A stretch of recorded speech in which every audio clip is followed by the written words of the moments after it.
Welcome to Donmar TV News Channel. Itong si Carpio, kung anong pinagdadaldal, si Dreamer, I'll give you 100 years. You can never get something there baski isang basong tubig sa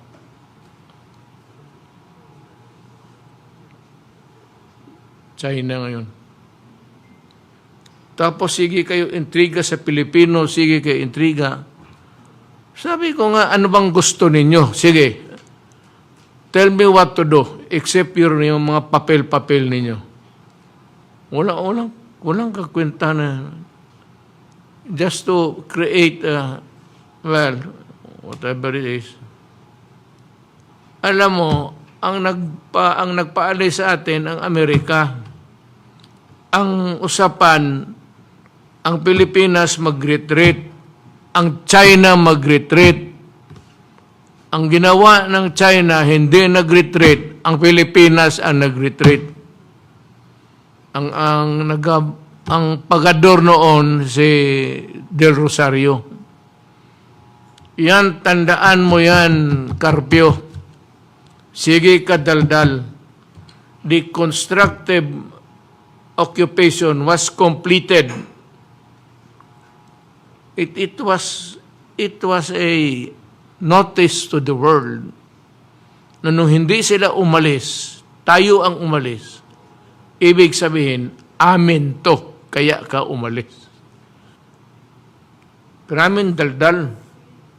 Wala ka naman talagang magawa. I said, the constructive occupation of the West Philippine Sea was completed by the singular act of China not retreating. Yan sa international law, ganun yan.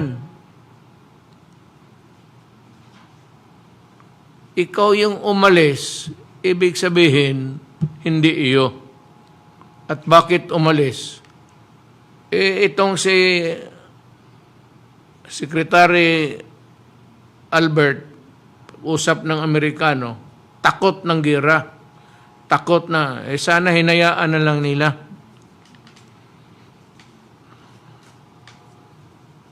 Ang totoo niya, ayaw ko lang magyabang. Kung mangyari uli yan, ako, I'm putting China to, I do not want any quarrel. But in a situation like that, if repeated in my administration, I think there will going to be a, taka lang, hindi ako walis. Tsaka kung may barko ako dyan ngayon, yung Coast Guard nandyan, hindi rin ako mag-alis. I will not. Marami, sabi ng Secretary Lorenzana, mga resupply natin, yung mga Coast Guard natin, if they are driven away, I would tell them to stay put. Yung West Philippine Sea, alam mo, ang totoo niyan, pabalik-balik tayo. Ako gusto ko, tinanong ko nga si Secretary Lorenzana, na pwede ba tayong pumunta doon, papasok tayo sa mga Spratly Island yun, ng barko natin. Of course, it should be a Coast Guard.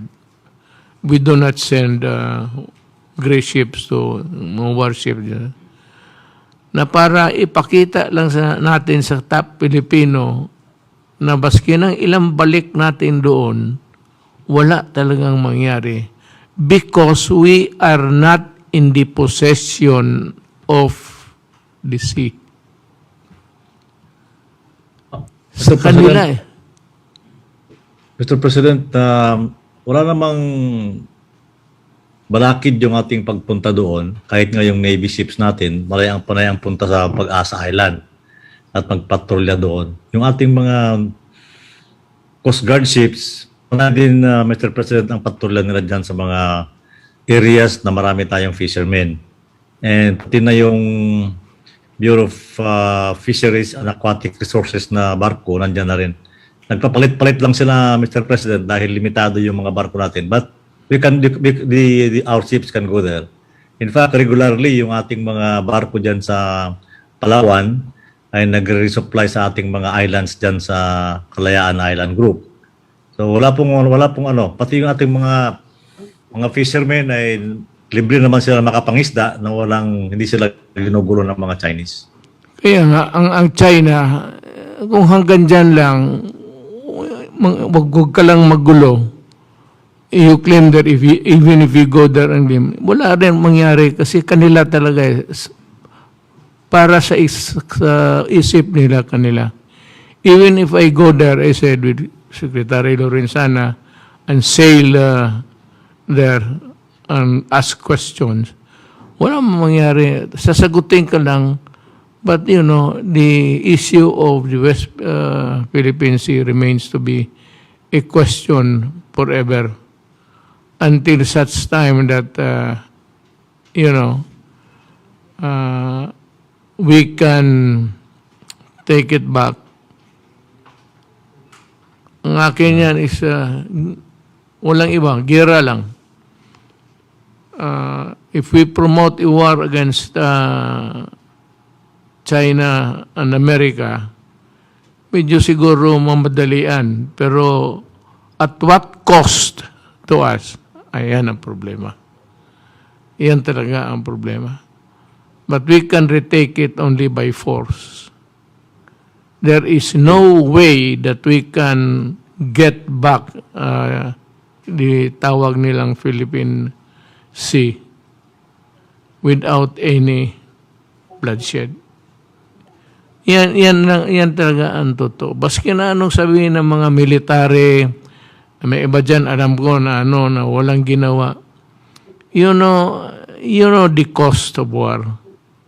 And if we go there and really to find out and to assert jurisdiction, he said it would be bloody. It will result in a violence that we cannot maybe win. Ang problema nito, we have always,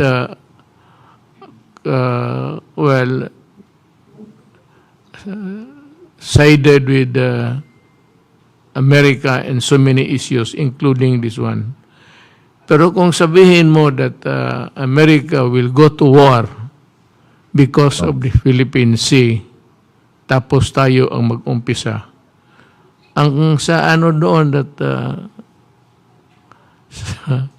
alam mo doon sa Mutual Defense Treaty, I don't know if I'm right, only if we are being attacked and assaulted. Yes. It is not, does not include a war that is initiated by us. Yes. Correct. So, yung alam ko may mga military na may nagre-retire. Ano bang gusto ninyo? Ako, I am ready. Ay, anak ng waiting. If just a matter of going there and looking for trouble and maybe violence, okay sa akin. But I said, at what cost would that be to the country? Wala. Hindi tayo pwedeng pumunta doon magipag-away for the simple reason that particular provision in the RPUS states that only when we are being assaulted or being there in a war not of our own making. So yan ang gusto kong yan. Anong gusto ninyo? Ito naman si Carpio. Daldal ng daldal. Wala namang, ano bang gusto mo? Sige ka punta doon sa, do you think China will obey the United Nations? I'll ask you a question. If the United Nations will ask China to surrender because of that award given to us, ibibigay ba ng China yan? Ano ang problema? Can the United Nations compel China? And do you think China will just give it freely because of the United Nations demand? Yan ang hindi ko maintindihan kay Carpio. He's a dreamer. And besides, yung amo niya, it started the occupation of constructive, how would you call it in the international parlance?